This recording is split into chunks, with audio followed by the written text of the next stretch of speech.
You're listening to the Perth Property Show, Australia's only weekly property podcast by West Australian experts for West Australian listeners. Catch your latest episode every Monday at 7 a.m.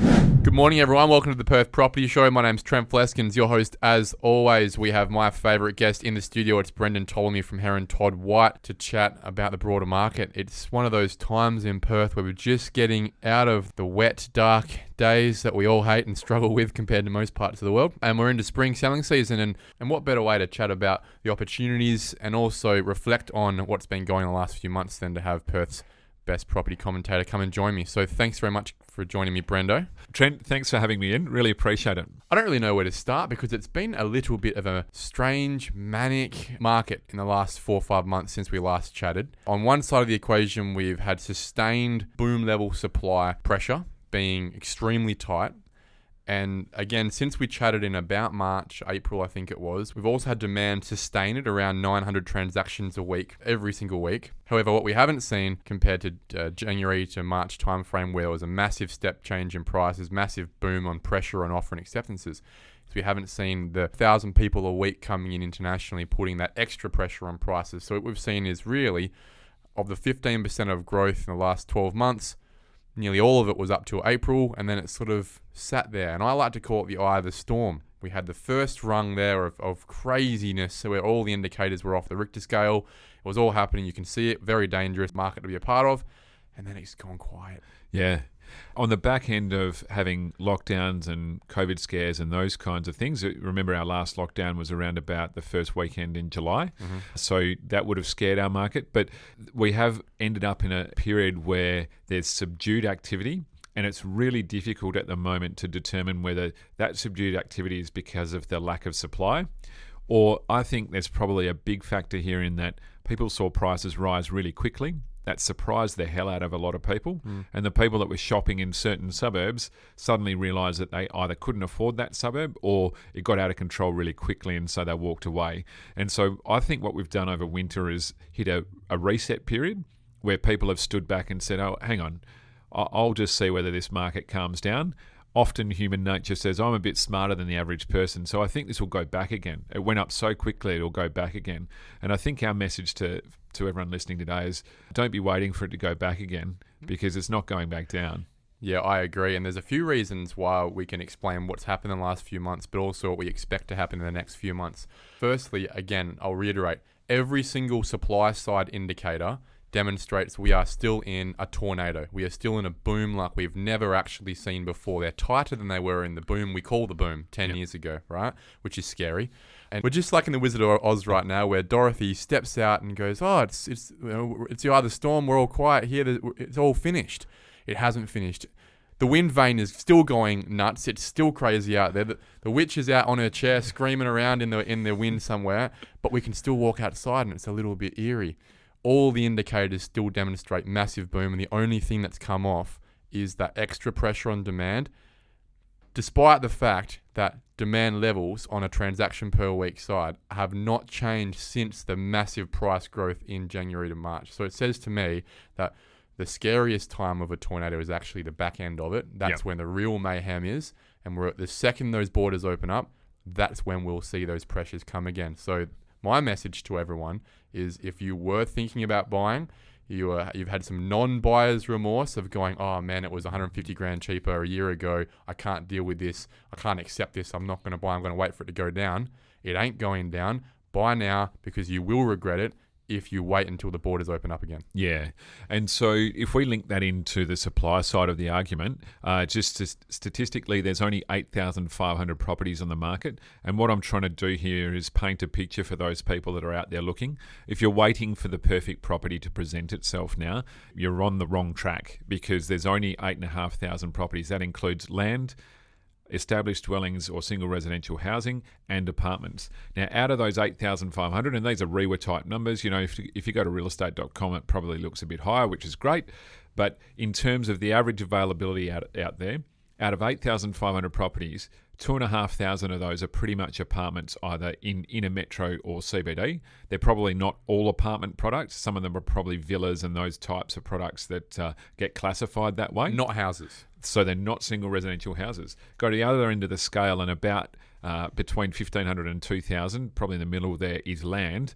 And so we're looking at only around 4,000 to 4,500 single residential dwellings on the market at the moment in the Perth metro area. That is unsustainably low, right? When you've got 900 transactions a week since last September. So now for a year, we've been averaging 900. It was up to about 1,200 back in June last year when the building grants come in with all that extra land, which we won't count. But since September, we can smooth it out to about 900 a week. It doesn't take that many weeks to be replacing this. And when you think about 1,000 people a week not coming into the state from international and domestic borders, of which they need about 550 homes to live or rent in, and we have a 40-year vacancy rate low to rent, so they're probably not going to be able to rent that easily.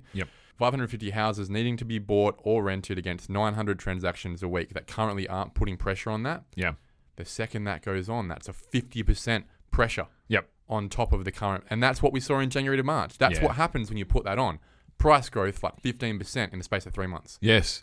Yeah. And just to give everyone that perspective about us carrying on about that supply, so the economists at REMA talk about there being 13,000 properties on the market as being an equilibrium type rate. Balance. So 12 to 14,000, somewhere, let's call it 13,000. And that's when you can go shopping for a house and find something you like or dislike and want to fix up or whatever the case might be, or you've got enough in your suburb that you've targeted to buy in. And it's a fair market. Actually choose from. Yeah.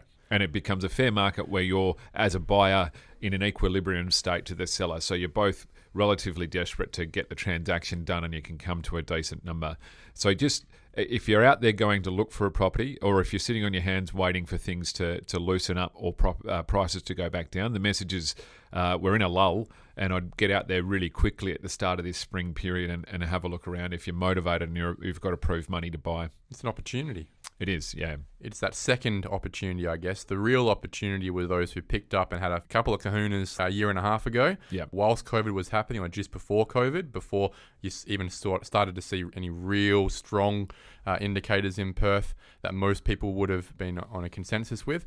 But this is the second opportunity now. And those who haven't bought should count themselves lucky.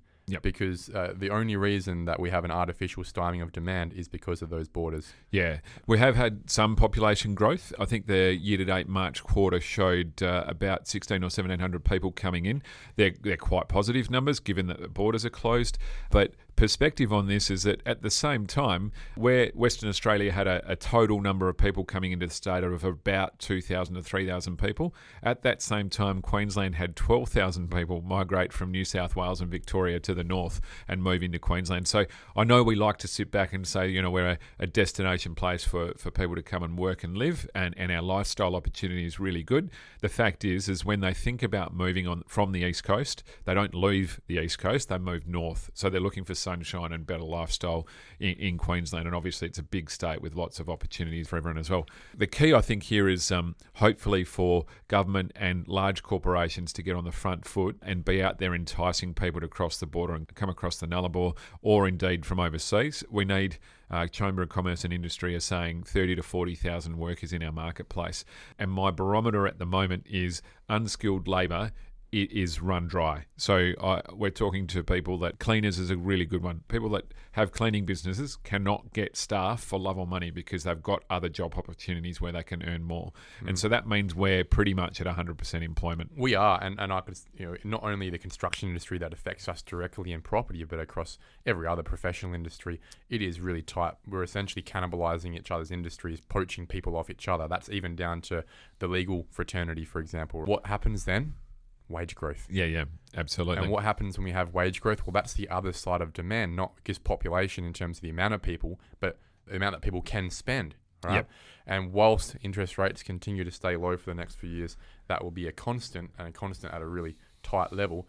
If we continue to have wage growth and demand growth, and we continue to see this supply levels where people are holding off selling because they know there's growth ahead, Well, all that does is spell finally an opportunity for our Perth market to see something like a sustained growth of what we have seen on the East Coast for a few years. Before we move on from houses, because you bring up the East Coast, and I think it's a really good piece of perspective for everyone that's thinking about buying to take a look at. Our market has grown probably on average by about 20%. So easy 10% in most good suburbs and very much trending towards 20% in desirable suburbs all around Perth, north, south, east, west.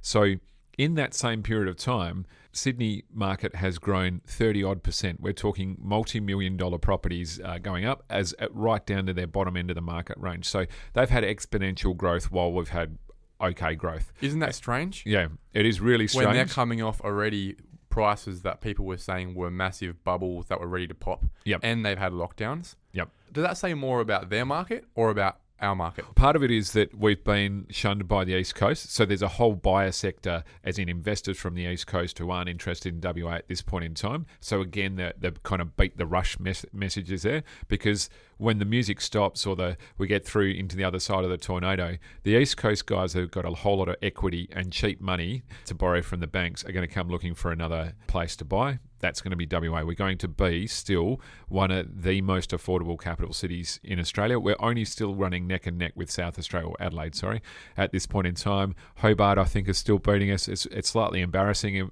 in our competitive sandgroper nature, but that means that we're still looking really affordable for other people to come and have a crack at our marketplace. So again, as locals, I'd be getting in as soon as you can. And probably my other question to you, Trent, is that nervousness about commitment, that consumer sentiment part of each individual's decision-making process. Will I jump in now? Because we've seen the historic lows of property, and I think that's created the hesitancy of people, whichever end of the market, whether you're at the bottom or the top, of saying, look, I can see that suburb went up by 20%. It's overvalued now. I better not buy in there. Self-defeating prophecy. So, whereas the guys on the East Coast have been patting each other on the back for 5 years, going, this can't stop. We're on the other side going, well, this will stop. Yeah, it can't. We don't deserve value growth. But the reality of property is it's maths. Yeah, it's economics. It doesn't really care whether it's Sydney or Melbourne or Perth or Dubai or London or somewhere in the back of Southeast Asia. It doesn't matter, right? Property is simply another asset. Yep. And the value of it is derived by demand and supply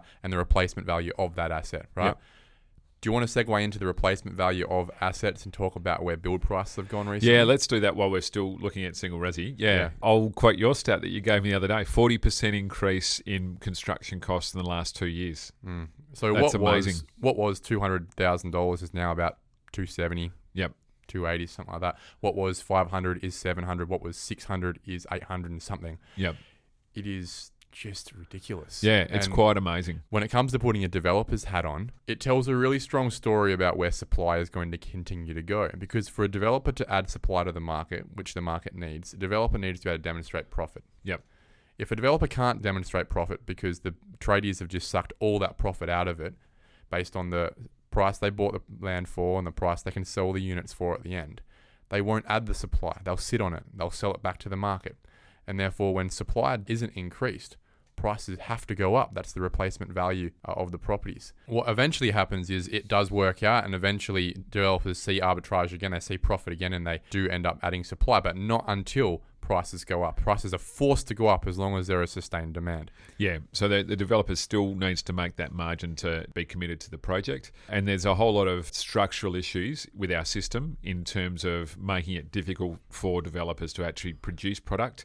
I get a little bit tense around talking about some of these subjects in terms of trying to remain independent as us valuers are, but we do have to call out that there's a fundamental problem with the system and process of developers being able to get product to market in good locations.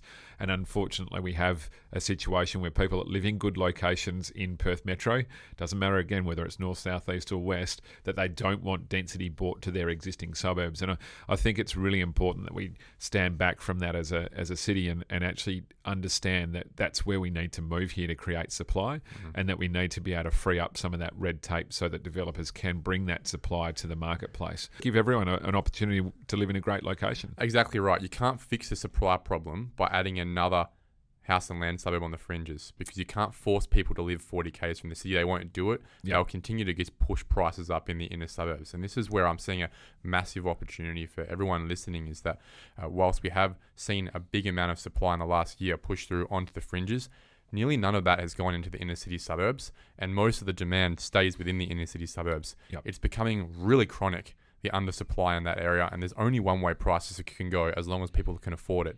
And if we make the same money in Perth as we do in Sydney, we pay the same interest rates as they do in Sydney, and those interest rates stay relatively affordable for the next few years, there is no reason, because Sydney is no better than Perth, the numbers are just the same, they get treated the same way, there's no reason why you don't see sustained manic growth in the inner city suburbs where there is location-based undersupply for quite some time. What you're referring to there is red tape, and as long as there is red tape making our lives hard as developers, there will be an undersupply. Yeah, and it's just disappointing that we, through the downturn, haven't been able to bring enough supply into those locations to free that up or keep price control, as in end price control for the average consumer to buy into those good locations. Yeah. Well, let's segue into apartments, because we talk about infill, we talk about price rises, and we talk about supply being pulled back from what we expected to be able to receive. And the theme there on apartments is that CoreLogic has come out only in the last couple of weeks saying that up to half of all apartment developments that are scheduled for construction in Perth in the next year or so have been pulled off of the market, have been pulled back. All their pre-sales are now on ice, and developments that have not broken ground yet, half of those will not be coming to market. A perfect example is one development that I thought was a really, really smart development. It looked amazing on Leonora Street in Como, called Ripple, by developer Modus. We've been told that one, and again, it was priced quite competitively, that one's been put on ice for two things to happen. One, for the building industry and the apartment space to settle down. We've seen Pindan and Jackson fall over. It's actually really, really risky to be in a space where it's possible your builder will fall over. So who's the next one that's going to go? It's a bit of a roll of the dice. But also, in the expectation that we will have still an undersupply of new property go through Perth, take the opportunity to wait a year for prices to rise so that the rest of their pre-sales can be at a higher price to make up for the expected increase in costs. So they've got some profitability there. That's one example of a really great development in a great area with beautiful river views, of a number that is starting to happen. And what we're actually starting to see now are a few developers who are just about to start building, get their last price contract signed up, ready to go, get hit with 15-20% costs higher than what they expected they were going to be only a few months ago, and now going, well, look, we're either going to make no profit, or we don't do the development, or we go back to our pre-buyers, off the plan buyers, and ask them for an extra 15-20 grand a pop. Have you ever seen that before, Brendo? No. Well, we first heard that type of story coming out of our Gold Coast office. Obviously, a lot of high-density development over there. Slightly different scenario in that they were selling out those complexes as pre-sales, and then the developers were going back and doing their costs, working out there was some cost rise there, but they also understood that the market's moved so much between when they started marketing and finished marketing, and the demand was so good that they are now able to go back to their customers and say, you know what, we're tearing up the contract you signed, we're repricing our product, and if you'd still like to buy in this complex, here's the new value level. So they're maintaining their profit margin, probably copying some cost increase in construction. Reputation cost as well. And essentially going back and repricing the whole complex before they start building. It's pretty crazy, and it's happened in two cases. You could say it's in bad faith, but at the same time, you could also say it's the only way this development will get up. Yeah, exactly. Yeah, and in those locations, my understanding is that they still require supply, so it's not such a bad thing that that's still bringing supply to the marketplace. What you've alluded to there is that we're not the only state in a situation where build prices are going up in such a crazy way. So is that what we're seeing on the East Coast? Are we seeing just similar numbers, or because it wasn't coming off such a low base, it's not as high, but it's still some significant increases? Yeah, absolutely. Again, pressure on construction costs in all of those locations, and then it's not obviously been helped by things like lockdowns and COVID crisis and those other things that you're seeing through that marketplace. Queensland in particular has been an attraction for lifestyle property buyers from the southern states, and it's not dissimilar to our regional market here or the regional market all across Australia, where people have started looking for the other place to live, move out of the city and buy that lifestyle property property because I can work from there a couple of days a week, those kinds of things. So that's certainly happening in Queensland and driving those prices up too. I'd just like to highlight probably something that we take for granted. And if we talk about that case example of the Modus, the development, what type of time frame would that developer have spent getting that development to that stage? We're talking design, planning approval process, QS. Up to 18 months. Yeah. So they're throwing 18 months to 2 years of investment down the drain by just having not been able to get it up, get the construction completed towards the end. Yeah. The issue it's is a big investment. They're staring down a barrel and looking at it going, we're going to get the pre-sales we expected, but we're not going to get the finance we need because construction price is going to be that much higher, and therefore we're going to sell out all of our apartments with nowhere to go to actually have increased revenue in any way. Yep. So we have no upside benefit, but we have only downside, and we can't even get it financed because the bank needs a certain amount of revenue to have been pre-sold. If we can't achieve that because we've undersold these based on the cost of where things have moved in the last few months, well, then we'd never have a project, let alone profit. Yeah, and so I think they're a really important lesson for our marketplace there too, depending on who's listening. But you can't magic up this supply overnight. It takes a couple of years to get a development planned and ready to be actually constructed. Then you've got to build it. And so you can't wait in the downturn to say, as say a local council, I don't like that development. I need you to tweak the balconies or the finishes or redesign it for me. You can't magic up that supply when suddenly you require it 2 or 3 years down the track. You need to have been building it and not holding it back for the last couple of years. And the reason it's been held back is because we've been in such a self-defeating space.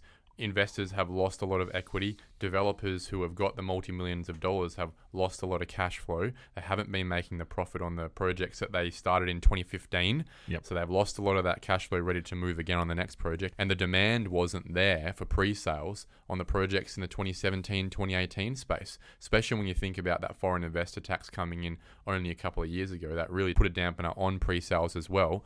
It's been getting kicked in the nuts for a few years now, where we're not prepared for the demand that is going to be coming in.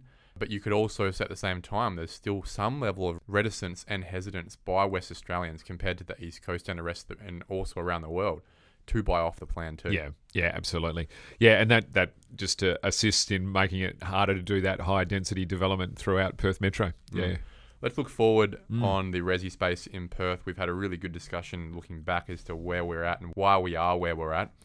We've said that we expect a lot of growth over the next year or so, especially the second the borders start to open up. It will be a crazy time again. It wasn't a fun time for me. In January to March this year, I like to understand my numbers and really have confidence in them. It was out of control, and I expect the same thing to happen probably January, February next year when those borders start opening up again. Yeah. Where would you like to be investing now if their opportunity was there? Well, what product type would it be? Yep. And what sort of area in Perth would it be? Well, I'd start with principal place of residence in terms of tax-free money that you get out of property growth and underpinning your own family wealth. And so if you had been thinking about upgrading to a neighbouring suburb or a different type of lifestyle or a bigger home in the same suburb, I'd be taking that action now and getting out there. You have to remember that you're going to achieve hopefully a really good price for your property because it's gone up, but obviously the commensurate price increases on the neighbouring suburb. But don't get scared by that because you have to embrace that if you're going to jump off the cliff and make this decision. So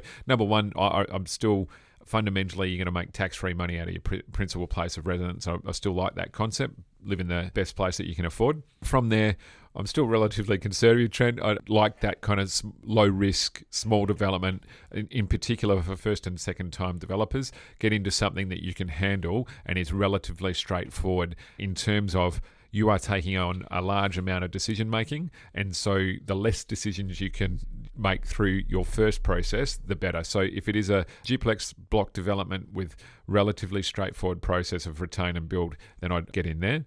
Beyond that, I would start maybe looking at some of the syndicated stuff just because you can probably put a smaller amount of money into a larger development, but you would obviously want to be putting that into a decent developer with a really good builder attached to it or construction contract. Strong builder. Yeah. In a blue chip area. Yeah.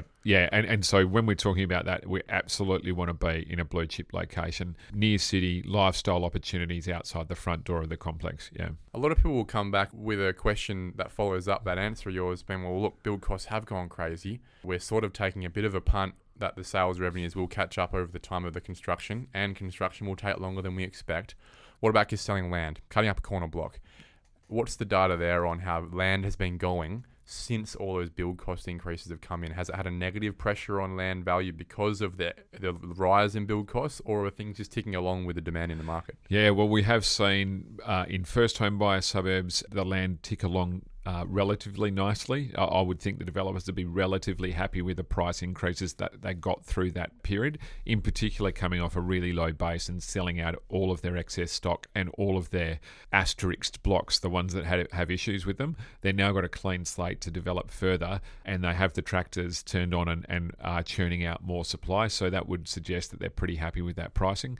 The benefit we have in our marketplace for developers and for builders is that established dwelling values went up at the same time that price or cost of those two products went up. So as the price of land went up and the cost of construction went up, our established dwelling values were increasing because of demand and the supply pressure there. So whether that can continue is another question. So when we talk about there being 10 or 20% value growth in established dwellings in Perth, is there another 10 or 20% there in the outer suburbs that underpins the fact that the developer would like the land value to continue to increase and the builder would like the construction cost to increase? I'd hazard a guess that land side has to stagnate at some point in time, because value growth is going to be more focused on like premium locations essentially. Yeah, I agree. And it all comes again down to demand and supply, where there is a one-for-one supply for every piece of demand on new land, which is the fundamental ideology of house and land areas. The only way that values can grow is when replacement cost increases, where borrowing costs decrease, or when wages grow. That's the only way, because supply is always equal to demand. Yep. Until it becomes an established suburb, right? Yep. So you wouldn't expect to be seeing ridiculous price increases where you can make money through a build, for example, in a house and land package area. However, pull it into the first 20, 25 k's of the city where supply is restrained and demand is constant, then the price is whatever demand will pay for it. Yeah. As long as they can afford it. Yep.